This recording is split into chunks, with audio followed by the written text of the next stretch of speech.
This is the Acts 2028 podcast, where two young Church of God pastors discuss the challenges and victories we face in leading revitalization. I am TJ Samuel. I am Brian Seidel. I am in an urban context in Seattle, Washington. I am in a suburban and rural context in Boise, Idaho. I am in a liberal state. I am in a conservative state. My ministry background is in missions. My ministry background is in youth ministry. And yet we are both in our first lead roles. To help God revitalize the existing church in the Pacific Northwest. We are helping each other. And you. To truly live out Acts 2028. Well, here we are again with our next episode of the Acts 2028 podcast. And this is a brand new start for us, as this podcast is still a brand new start for us. But yet we're going to do something brand new today where we bring in our first guest. And so TJ, welcome back, and welcome to our honored and esteemed first guest, Jim Lyon. So welcome. Hey, Brad, TJ, thanks for inviting me in. I'm honored to be with you. You are two of the brightest guys I know, and I know a lot of people. So I'm like, wow, I can't believe that you would even give me the time of day. So thanks so much. Yeah, no, again, we're excited to have you with us. And again, as you would have heard from the intro, we are both Church of God pastors. And so that's one of the reasons we are talking with Jim today. He is our general director for the Church of God Ministries. But also in that, you also have some connections to both of our churches. And again, we are both in existing churches that we're in revitalization projects. And so I guess we'll just start there. Why do you care about our churches? I know that you care about every church in the movement, and I don't mean to start that, but you do have connections with both, with Oregon Trail and with Fairview. So let's just start there.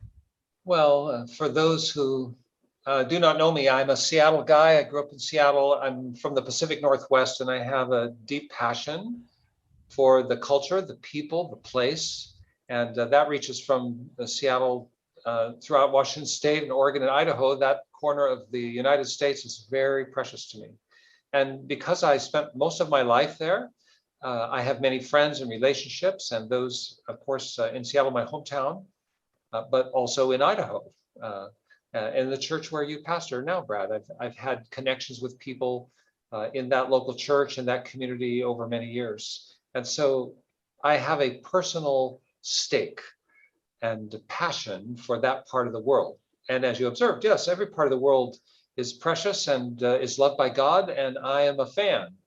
But we all have a home, don't we? And for me, home will always be in the Pacific Northwest. Yeah. Now, again, I had you actually came out to Oregon Trail and shared with us a couple years ago. And I know at that time, again, I had been at the church just a couple years. We were, again, not as far along as we are today in our revitalization efforts. And again, and I know you've been to Fairview several times with TJ at different times as well, and a very different history there. But again, you came out to share with Oregon Trail, one, because it was one of the first places you ever spoke. You said, came and spoke to many years ago, I guess, as one of your first outside speaking type of engagements. And so yeah, I just have to pause to say Oregon Trail, Caldwell, Idaho, has a significant part of my own developmental history, because as a young preacher over a quarter century ago, I was invited to speak to a state conference of the Church of God, and it was held there. And I had no experience in doing such things. And so it was a big adventure for me. I thought, wow, somebody besides my mother wants to hear me talk. And, I'll just never forget it. It was a warm welcome then, even as it was decades later when you had me back, Brad. Thanks so much. Yeah. So TJ, why don't you give us a little bit of connection with Fairview and Jim? Yeah. So, I think as an introductory, it is a great opportunity. So you go back history-wise, and I think people that maybe don't get a chance to know you real well is the historian element. I think that's so underrated to who you are, and you have this ability to hear things and retain them and weave them together in a story fashion that is both honoring and exciting. I think of times with the convention when someone like myself that, could go for a large amount of time, but you can come up and wrap that together in a brief statement of exactly piercing to what God was speaking through them in a palatable way to just wrap it all up. And so, gosh, more history. I got to be transparent here. Jim is the guy who knows more history about my own church than I do. and we've talked about this being here for, are new to this post about a year. But Jim, your ability to speak to that and be here, you date back to when we had a different church in a different location by the name of Woodland Park. And so maybe share a little bit about that, and not only growing up in the church that I'm currently serving in, but that your passion and you talked about a launching pad for you and your ministry that took place in Idaho, where you got a chance to address an assembly. But I think your ability to love on people here, and maybe this is a point where I'd say, man, people really appreciate that. I know that they say sometimes a prophet isn't valued in their own home, but Seattle loves Jim. So Jim, maybe speak to a little bit about that piece of, there's a historic element. And one of the things Brian and I touch on is revitalization. And you are so honoring, again, going back to that history piece of the people that came before you. I mean, and the names are well documented, the Wilbur Skaggs, the L.T. Flints, the Bob Christensens, and so on and so forth.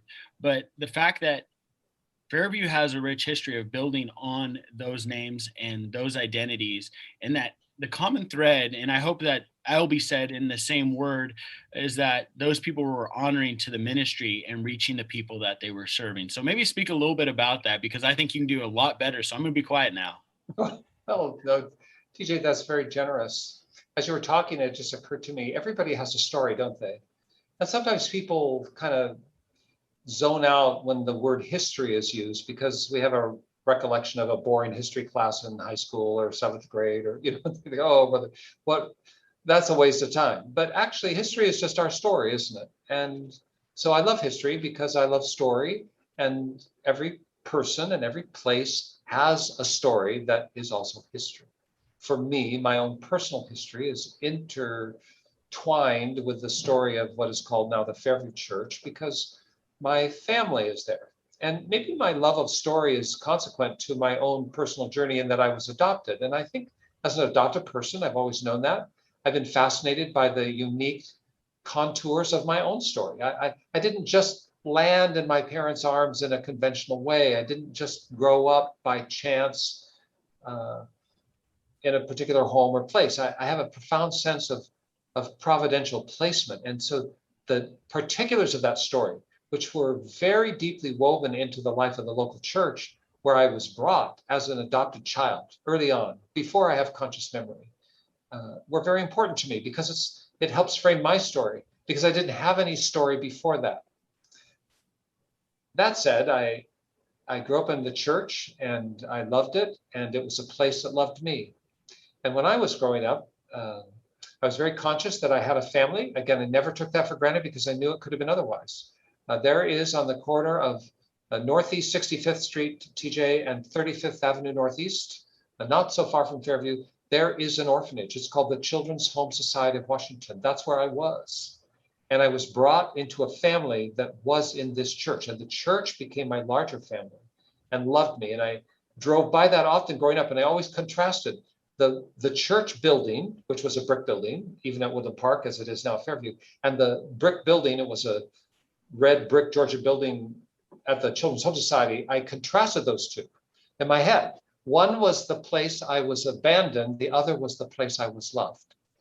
And that story just will always be with me. I met Jesus. I was told about Jesus at the church. It changed my life. And as I was growing up, especially in my teen years, I was kind of the ugly duckling, the awkward guy, the creepo. I don't know. I was not anybody's favorite at school. I loved elementary school. Junior high was okay. High school was a hard slog for a while. And what I'm saying is that, when you're a kid growing up, school is kind of like the definition of everything. But it was church where I knew I was loved. And so I went to school, but I loved church. I made my way through school and I got good grades, but I was not the athletic, social charmer that I am now. So how's that for pretension? But the church was that constant loving place for me. So Jesus, the love of God, the sense of calling and purpose and value, all of that was inculcated in me consequent to that church family that is now your church family, TJ. And that's why its story matters to me. And the people who went before me, there was a man named Luke Bennett, who was the pastor when I was adopted and brought to the church. I was dedicated under his gaze. Luke Bennett later left that congregation when I was about, I don't know, 3 years old or so, and moved to take a prominent Church of God post in Kansas City. But I have living memory of all the pastors, from Luke Bennett to I.K. Dawson, to Wilbur Skaggs, to L.T. Flint, to Norman Patton, to Bob Christensen, and then I became the pastor. Well, all of that's part of the story. They're all good men who gave their life so that people like me could know what it was like to be loved and called. Wherever I go in the world, I say my prayers and I pray for Fairview first, because when I left there, it's been 30 years ago, actually, this year. When I left there as pastor, I promised the church I would always pray for Fairview first, because I think prayer matters. And it's also an index of how powerfully I believe that I owe my life to Fairview. So for all of its ups and downs, in every church, every one has times and seasons. We have mountaintops, we have valleys, and the Fairview Church has certainly had some of those. But without regard to where it is on that journey, for me, I owe my life to Fairview. So that's my story about Fairview. Well, that's great. I mean, I think those are some of the things that we've kind of stumbled across, and we talk about, trying to help. I mean, we're not the only pastors. And I think when you came on as general director, and I'll butcher it to some extent, but you kind of said, we are going to either cease to exist or we're going to be a catalyst for change. We are no longer going to just sit here and accept status quo as a narrative that will get us as being God people or connecting his people with him kind of deal. Those are my words, but that's how it came across to me. And so there was this ultimate change. And that's part of what we've really been trying to speak to here, I think, is really trying to shepherd those well. But as we get to churches and, we look at those things and there's a lot of initiatives, whether that's a care initiative or those things, but to really equip and build up the next generation and to honor those, you just were able to rattle off, a timeline of those that were impacted your life. So I think that's kind of another piece that Brian and I haven't got a chance to address, but how do we honor those that have come before us? We've talked about it in those that we serve and the parishioners, but even those that have had that mantle that was passed to us. And so what would be some of the things maybe that you would speak to as far as you see two young guys, young being relative at this point, but yes, that we are both in that pocket of, taking on our first lead role. And so how would you give encouragement to maybe those that are stumbling across this, or as you look at that word revitalization and we try to look at that? And I know with a director hat, you have that in a lot of contexts. It could be some of those churches, like you said, they've had their ups and downs and people come in, but what is revitalization, or what would be an encouragement to some of the young pastors that are stepping into this role for the first time? Great setup of a question there, TJ. The first thing that comes to my mind is transcendent, and that is a pastor is a shepherd.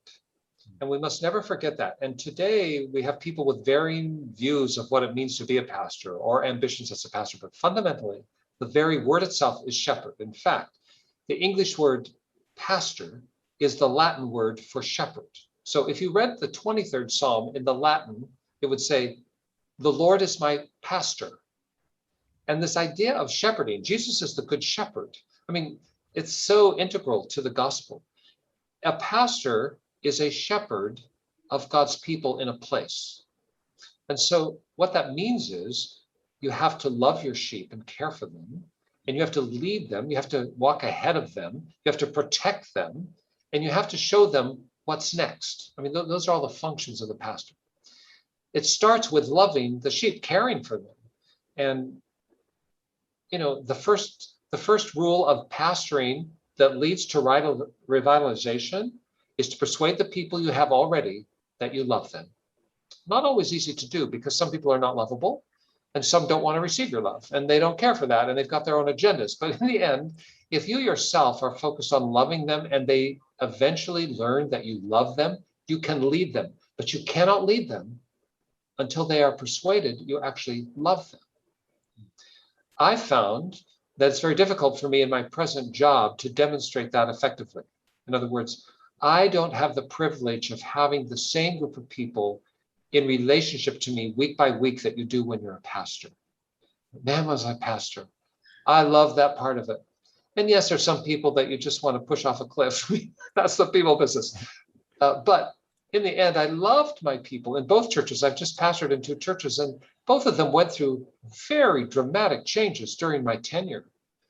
But it was all, I think, grounded in the sense that the people I led, the people I pastored, were people who believed that I loved them. The second thing about that that's so important, and this, this is not the hands-on, concrete seminar on, do step 1 to 2. I realize that, but these are the concepts that undergird everything else. Love your people and prove your love. And the second is they have to believe you not only love them, but that you love Jesus. I was very, very moved. And TJ, you were in the room. Maybe you zoned out when it was, not that you would zone out, but because someone mentioned me and you just did an eye roll. But I just say, last week you and I were in a conference, and in that room, I was asked to, make a comment about something or another. Why does Jim tell stories well or something? And there was another pastor in the room from Oregon who said, here's what I think. I hear Jim talk, and I listen to him, and I'm moved by him because I know he walks with Jesus. You see, the idea that he trusted what I said because he had already concluded that I had a living relationship with Jesus. He believes I love Jesus. And I want that. But that is honestly the highest praise, for someone to say, whatever else you know about this guy, he's a Jesus guy. He loves Jesus. He walks with Jesus. He's trying to follow Jesus. So as a pastor, you have to prove your love to your people, and that is very closely linked to the way in which they see you loving Jesus. Do you have a living, dynamic journey with Jesus? Because once those 2 things are in place, then the stage is set for what we might call the more functional changes a church must experience from time to time to be revitalized or to be refreshed, or to be, if we use an analog from the Acts of the Apostles, for a fresh filling of the Spirit. Because again, every story has its ups and downs, and every now and then we need a fresh filling, a fresh reimagining, a fresh vision or role. As I pause here for a moment, I'll say, nothing ever stays the same except love, faith, and hope. I mean, those are the 3 transcendent figures. So in life, we want to imagine that things will stay the same. I want to imagine that my 4 sons will stay the same. I really want them to stay the same in the ages of like 5 to 14, where I had one son at 14 who was still all in with my ability to command him to get ready to come or do, without a fight. And a 5-year-old who'll sit on my lap and let me rock him to sleep. I mean, I wish it would stay the same, but you know what? Nothing stays the same. Those are all great years. But I'll tell you what, my youngest son today is 31, and my oldest one will be 40 in a few weeks. These are good times, but it's not the same. What we tend to do in church life is we want things to stay the same, and it can't stay the same. And anything that does not grow will die. So that brings us back to revitalization or refreshment or renewal, reimagining, a refilling of the Spirit. That is the necessary code of life, a constant pushing the envelope for the next chapter, the next adventure. But none of that can happen if the pastor has not proved his love first to his people, and his people are absolutely smack down persuaded he loves Jesus.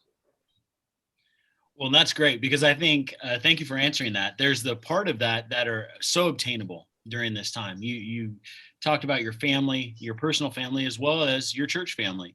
And if we can't love them and love Jesus, it doesn't matter if we have a pandemic or not. Those things are both very obtainable in this current culture that we're rolling through, as this is real life, real time that we're living these times out. And so I think, thank you for sharing that, because I think there's some of us, especially when we take this role for the first time, is where do you start? Even in the midst of not being in a pandemic, but like, where do you start? And when they know that you care about them and what they care about, and that you love Jesus, and that is your source of supply, man, I think you're on solid foundation. So no, thank you for reiterating that.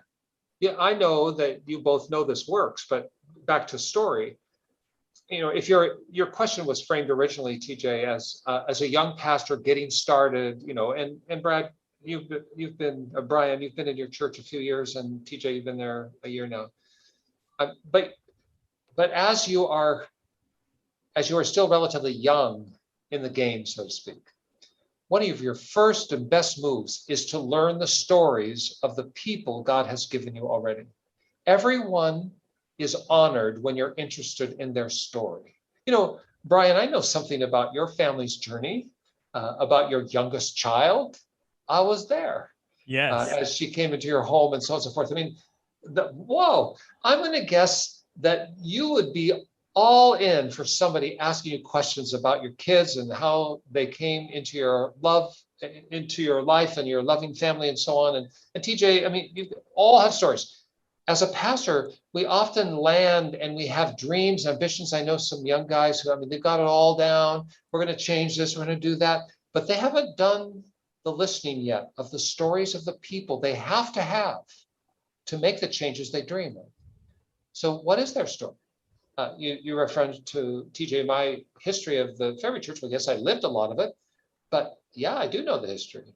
And when I came to Anderson, I learned the history of the church I came to, even though it was hard for me at times because I did not know a single person. I had no prior relationship with anyone there. But man, I learned their stories, and I can tell their stories. And that's another way of demonstrating love. Oh, this guy actually cares about us. And it's so simple as just tell me your story. And once you get into it, see, both of you are interviewing on a podcast, which actually is a skill set. Once you get into somebody's story, it's going to naturally lead to the next question. Oh, you came from Missouri? Why did you come from Missouri? Well, you saw a postcard of the green cornfields of Indiana? Honestly, I had a guy tell me this. He said, I lived in Missouri and I saw those green cornfields and I thought, man, that is heaven, because he was a farmer. And boy, that soil must be really, well, whoa, you were a farmer? I mean, you just get down deeper and deeper and deeper. And by one visit, you have made a friend. Yeah. No, Jim, I think that's, again, very valuable. And I think thinking about, again, where do you start? Because I remember even just when I started at Oregon Trail, it seemed so overwhelming, right? And so much needs to change, and we need so much of, this and that. And again, just where do I start? And like you said, when you get on the ground in a new place, a new role, and especially in an established church, and that's one of the things that we, again, are trying to focus on here with this podcast, because we're both in established churches. And those churches have stories. And like you said, they have histories and they have things that are worthy of honoring, even if they are in a valley currently. And again, that's why both of us ended up at the churches we're in, right? Because they were in valleys and they needed, a fresh wind of something new. Again, as you mentioned, when you did come to Oregon Trail last time and to visit, you were here, like I said, you were here literally the week that my daughter was born. And again, we connected on that because we were adopting her. And so, again, through just adoption and through our story and that, but the other, logistical blessing of that visit was that I didn't have to prepare a sermon on the week that my daughter was born. Yep. And so that, that was great. Now, again, the hard thing was, and again, I felt like I kind of neglected you while you were here because I had a 3-year-old baby, right? And, that we were dealing with and all of the adoption things and just going through that. And so, but again, I really valued the fact that while you were here, you did not, demand my time, and you knew the importance of that. And again, that was a great time. And again, we did share a few good moments, but again, I literally did. I passed you off to people in my church, while you were here, as I focused on that. But you were a terrific host. I felt completely loved by you. Seriously. I mean, you had me in your home. I got to see your family in your home. Oh, and yes, you took me to the ice cream place where the legendary scoops are, which are as big as a person's head. And I loved it. You had my number, so you got me where I needed to be. It was all good. Yeah. No, that's great. But no, but again, like you said, the conversation leads to the next question. And I think as we say that, as we looked at some of the history of Oregon Trail, history of Fairview, and kind of those stories, and that's one of the unique things about the established church, right? Is that it does have a history and it does have a story. And again, within the current context of the larger church world, for pastors our age, the most popular thing to do is to plant a church, right? To at least that's what I've observed. And so now again, TJ and I are both stepping into established churches, and that was something that we both felt God was calling us to do. So for just from your perspective as general director, why is the established church an important part of God's plan, of redemption and of spreading his work through the church? Now, again, not to discount church planting, and I'm not saying that that's not something that God uses or is moving people to do, but there seems to be that's a popular, the thing that a lot is focused on. So why is the established church also important? Well, let's just acknowledge every church was a church plant once. And so that's an important part of the kingdom life. But I think part of our challenge is that there are, especially younger folks, may feel intimidated by the challenge of an established church and bringing it to a new chapter, as I would call it, a new stage of development, because sometimes it requires a lot of deference and time that we imagine if we're planting a church, we can just skip those steps. In other words, if I'm starting a church from scratch, I get to assemble a group of people around me who already share my view and vision and ways of doing things, because they wouldn't be starting this if they didn't already agree. So you kind of skip the steps of persuasion or cajoling or whatever it takes to help people move to a new era of ministry. And I understand the appeal of that, although I think starting a church for that advantage, for what seems to be an advantage, I don't have to labor through those older folks who have their traditions that I think are outdated and so on. I don't have to deal with that. They don't have to suffer loss by my hand because I'm going to tell them they can't sing their hymns anymore, or whatever the issues are. While that may seem to have some advantages, it also has some towering mountains to climb that are very difficult. For me, and I've only pastored 2 churches, both of them were established in 1906. So both of them had very long histories. And yet I found that the Lord blessed the work and moved them forward to new places. Why does that matter? Well, even if you're planting a church, guess what? In 5 years, you're going to lose some people and they're going to be unhappy because you did something different. In other words, the people business is always going to be the same.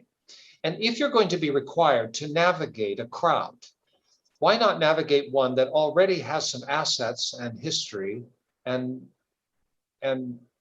people? I mean, in a way, it seems to me that you can get a long ways down the road because you're starting already with so many things in place. Now, I realize that there are some churches that are quite difficult. The culture of the church, the relationships of the church, the history of the church have conspired to have dysfunction. But it goes right back to loving. If you're game to actually love, you have to be humble in a sense. You can't walk in and say, well, I already have this all sorted out. That's what happens sometimes, I think, in church planning. Again, no fault for church planners. You have to have a vision. You have to know what you want to do and see what you'd like to have happen and all that. But sometimes that approach to an established church is a train wreck. because you haven't learned the story. You don't understand the warp and woof of the people that God, remember this, I say this often, that God entrusted to you. These are not burdens for you to bear. These are not albatrosses for you to shake. These are the people God gave you if he's called you to that established church. Every established church has lessons that have been learned already that you can stand on. Every established church has been somewhere already that can be a springboard for someplace new. Every established church has a root of the Holy Spirit that brought it to being in the first place, that should be the spark of a fire that can burn brightly. Every person, no matter what their age or history, is precious in the sight of God. Are you called? This is the question people have to answer. Are you called to be a shepherd? And if you are, then you'll have to have a flock. And the best way to have a flock is to go to a church where there already is a flock looking for a shepherd, as opposed to, I'm going to stand up my own field and try and get some sheep to come over to it. Now, that's, again, church planting is necessary because every church was a church plant once, and it has enormous power and potential. And obviously, there are many places in the world where a church has to be planted because there is none. But most of us live in communities where there are a lot of churches. There's a lot of history. There's a lot of spark of the Holy Spirit that once was flaming and burning bright. How can we rekindle that? That's the question. And for me, truth be told, if I could work my will, if I could just redesign my life today, I would be a pastor of a local church that already has history. Man, I want to do that. I want to take them to a new place. I think it's preposterous at my age, but that's what I want to do. And I just want to encourage anyone listening today, if you're in an established church, I'm telling you, God can do great things right there where you are and harness what you have in extraordinary ways. But you got to go back. You got to make sure those people know you love them and that you love Jesus. If I can I'll dive in with an anecdote, Brian. When I came to Anderson, I came to a congregation that I did not know, but I went through a long drama of surrendering to God's call there because I didn't really want to leave Seattle, which I loved. But I landed there, and I was loving on the people and making being acquainted and so on and so forth. And they were very kind to me in the main. But there's always somebody who's unhappy about something. There was this one gal. She just called me up. Every time I talked to her, she was upset about something. The nursery is too crowded. The heat in the sanctuary is too hot. The sound is too loud. People aren't parking in their parking spaces. They take 2 spaces instead of 1 in the parking lot. The ushers, aren't on the dime when they need to be. She's always had something. Some people are just wired that way. And I just rode the wave for a while. Then one day, after I'd been there about a year and a half, she called me up, and I just dreaded hearing her that she's on the phone. I'll give her a nom de plume. And let's call her Susie. Susie calls me up, and I thought, oh no, not Susie again. What's this about? She calls me up. She said, I'm just telling you, I've been talking to some people in this church, and this Susie had been in the church for many years. Her family had gone back to the beginning and so on. So she'd been around a long time. She says, I've been talking to many people in the church here. We've called this church home for a long time. And the truth is, you have made so many changes. Now, her view was I'd made a lot of changes. I thought it was more incremental, but I know some things changed. But you have changed so many things, and we're just tired of it. We're through. We're done. We just are exhausted by all this change you're bringing. And you know what? She just really hit me below the belt. She said, why don't you just get on a plane and go back to California or wherever it is you came from? See, in her mind, living in Indiana her whole life, all she could imagine was out west. Must have been California. If you grew up in Seattle, you did not come from California. I say, this is what she said to me. And I was just so taken aback. I thought, oh my goodness, what am I going to do with this? Because this is the challenge of an established church, isn't it? That I'm going to have to deal with this woman and people like her who just seem to be framed critically or holding on, grasping on with their knuckles bare onto some things that are just like not worth worrying about. One of the issues had been that I removed the pulpit. It had a big fortress pulpit in the front of the sanctuary. And when I started preaching there, I kind of move around. I don't use notes. I don't need that platform. I don't mean that to specifically people with a fortress pulpit. I just didn't need it. So one Sunday I took it away. Well, you're changing everything. It was that kind of stuff. And I thought, what am I doing here? And in my heart, as she's talking, I honestly want to say to her, lady, I didn't want to come here in the first place. And if you could find 10 other people, I'm thinking of the story of Sodom and Gomorrah, Lot, if you can, or Abram, if you can find 10 people, I won't destroy the city.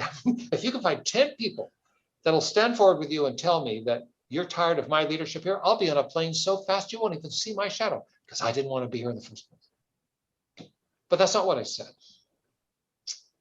What I said was, and I think it's the Holy Spirit, proof, if people think there is a Holy Spirit and he can't possess you, I'm telling you, in this moment, I had to be possessed by the Holy Spirit to be cool about this. I said to her, sister, I hear what you're saying. And I just have to reflect that ever since I met you, every time I have a meeting with you, or I hear from you, you're upset about something. You're always upset about something. You have never once ever said that you loved me, or that you cared for me, or for my family that moved 2,500 miles to be here, to know no one. You've never suggested that you had any inkling at all of what it was like for me. And I'm so sorry you're disturbed by the changes, but honestly, if you want to persuade someone with your ideas, you need to first prove your love for them. She was very quiet. She said, oh, Pastor, you know that I love you. And I said, well, I'm so thankful for you to say that, but it honestly hasn't been that clear. She said, oh, I do. I said, well, thank you so much. Now, to your point, I hear what you're saying, and I'm going to be prayerfully, think about that. So that end of call. Now, that would have been in the year 1992. That woman just died a couple of years ago. So 25 years passed on. Every time I saw her, she stayed in the church and I stayed as her pastor. And I would see her in the supermarket. I saw her at the hospital. I saw her everywhere. Every time I saw her, you know what she said first up? She said, Pastor, you know I love you. But if you wouldn't preach so long, we'd have more people coming. So it was always a setup. But what I'm illustrating is she and I came to terms because we talked about our love for each other. And I believe she truly did love me. And, she just had a way of expressing herself that maybe was not so, not a highly developed EQ, but her heart was right. And she knew I loved her. I stood by her through all of that.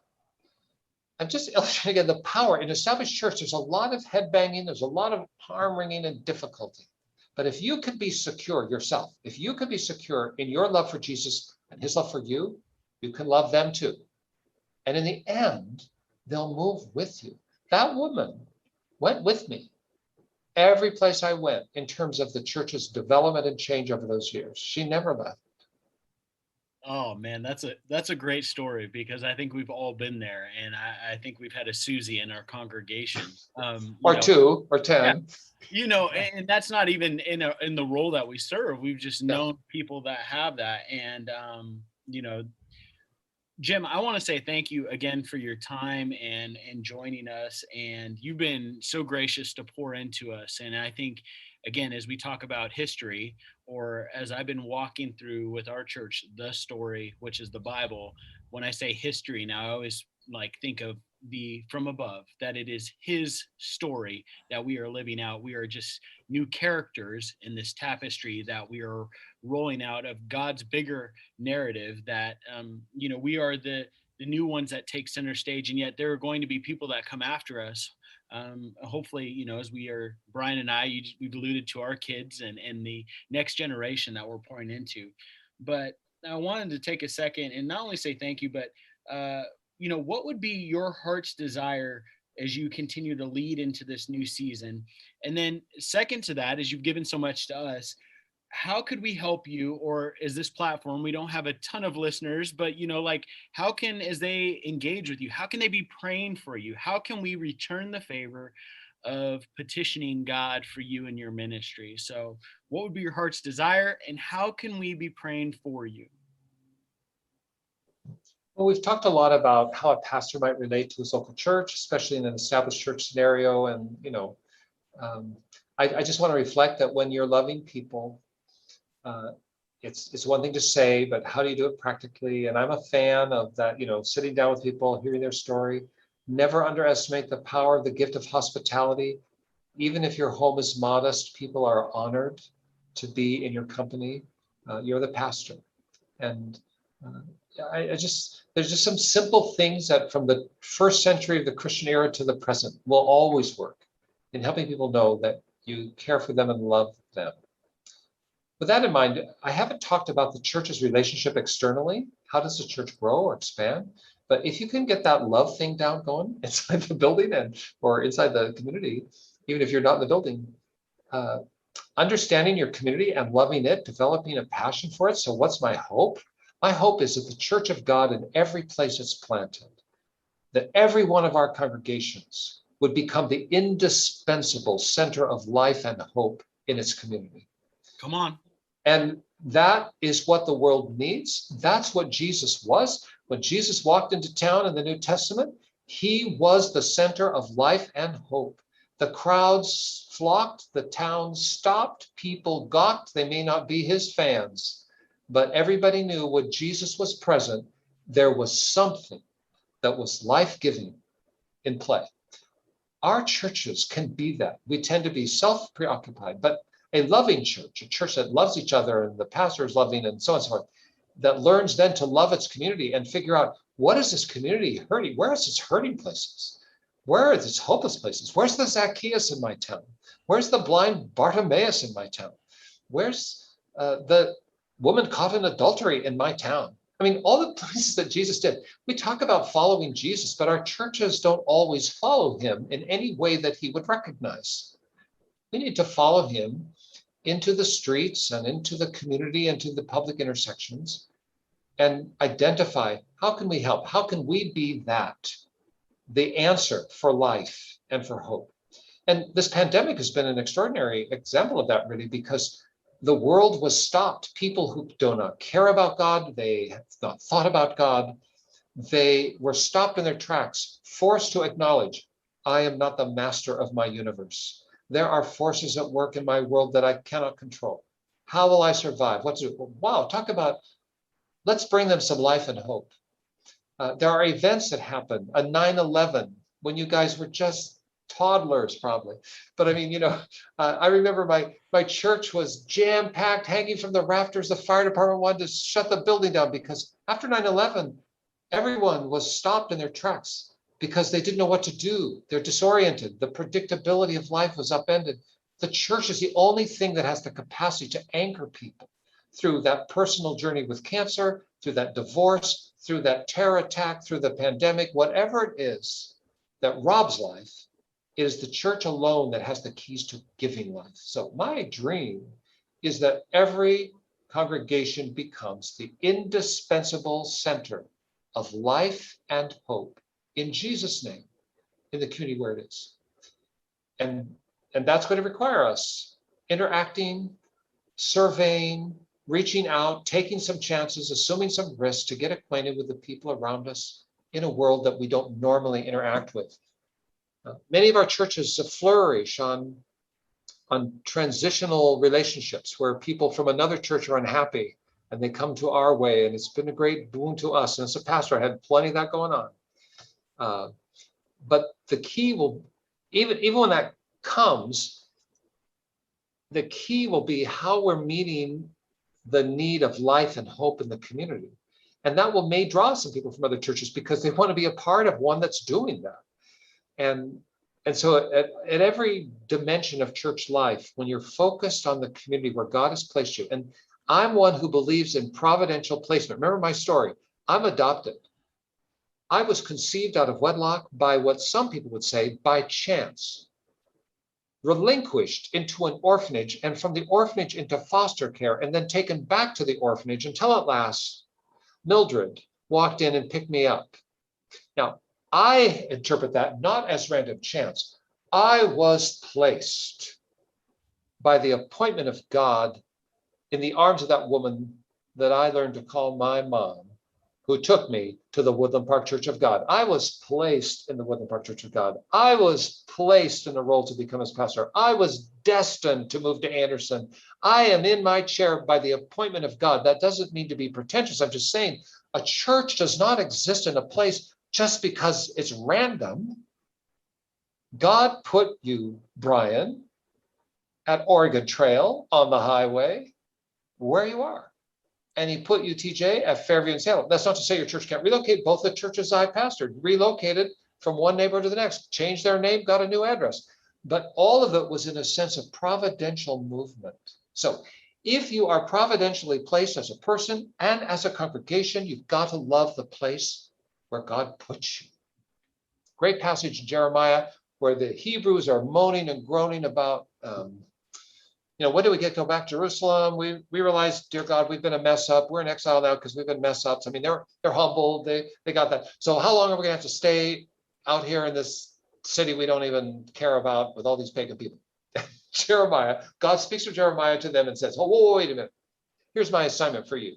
You make the city where you live prosper. In other words, your ticket back to Jerusalem is going to be contingent on the way in which you pour into the community where I put you to make it prosper. That's an amazing word, isn't it? Wherever you are, make it prosper. Every church can do that. So that's my dream. That's my long answer, TJ, to your simple question. Every church of God has the potential to do that. And I don't care if you have 10 people left. If you're loving each other and you're loving Jesus and you surrender, there's something that can happen there. I'm a believer in that. Now, how can you help me? Just do what I told you. Of course, thank you for even caring about me. And of course, your prayers matter. Prayer matters. And if I come to mind, just ask the Lord to encourage me in the surface. Sometimes I get discouraged, as I know you do. Everyone does. And I pray sometimes, Lord, don't let me be detoured. Don't let me be lost. Help me to stay on point. Pray for that. Pray that I'll know what the next step should be in my role here, because I've tried some things that worked and some that didn't work. But in the end, pray that I'll never forget, that Jim Lyon will not forget that Jesus is the subject. And you know what? After everything else is said and done, if people look at me and say, he's walking with Jesus, or if I'm solving problems or questions because I'm trying to sort out, you know what, I think Jesus would have done this, it's going to be good. I'll be good. But we all need to have a covering of prayer to do that, because my native self isn't always there. Yeah, very good. Thank you, Jim. And that's, again, great advice. And I think, just to reiterate what you said, right, for if you're listening to this podcast and if you are a pastor, or if you're just a leader in your church, if you are an established church, even if you're a church planter, right, you are where you are because God needs you there. And fulfill what he told us to do in his word, which is to love each other, to love Jesus above all else, right? And to care about the community that he put us in. And so, again, whoever's listening, right, be encouraged, right? Know that God is on your side, right? That you are where you are because he put you there, and just fulfill the truth of the gospel, right? And Jesus will reign true, right? And everybody's always drawn to truth. I think, especially as we go into this Easter season, just, this Sunday, I'm preaching on Jesus's trial before Pilate. And, that's just the theme that keeps coming through, right? As Pilate says, well, what is truth? Right. And literally truth is standing in front of him. Right. And because I believe the most boldest claim that Jesus ever made, right, is John 14:6, right? That he is the way, the truth, and the life. And so that's our parting words for you today. Thank you for listening with us. Jim, thank you for being with us. Hey, thanks, gentlemen. As our first guest ever. And so, again, we hope that this podcast, again, is an encouragement to you. And we'll see you in the next episode.